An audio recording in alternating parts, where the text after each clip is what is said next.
தகுதிக்கு மீறி கடனும் வாங்காதீர், யாருக்கும் வாங்கியும் கொடுக்காதீர். பணம்தான் மிகப்பெரிய பகையை உண்டாக்குகிறது.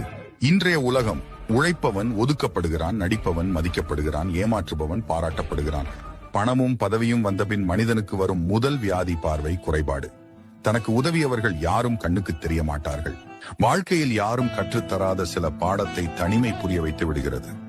வாழ்க்கையில் யாரையும் நம்பி வாழாதே என்று சிந்தித்துக் கொண்டே இருப்பதனால் சிறந்து விளங்கிட முடியாது.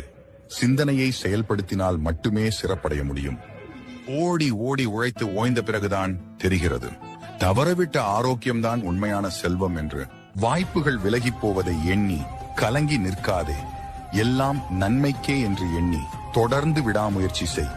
நீ இழந்ததை விட மிகப்பெரிய வெற்றி உனக்காக காத்திருக்கும். கஷ்டங்களும் நிரந்தரமில்லை, கஷ்டப்படுத்தியவர்களும் நிரந்தரமில்லை. நிரந்தரமில்லாத உலகத்தில் காயங்களை நினைத்து கலங்காதே. எப்பொழுது உன்னை நீ நம்ப ஆரம்பிக்கிறாயோ அந்த கணமே உன் முயற்சிகள் எல்லாமே வெற்றிகளாக மாறும். பணக்காரனாக வாழ ஆசை இல்லை, மரணம் வரை கடவுளை தவிர யாரிடமும் கையேந்தாமல் வாழ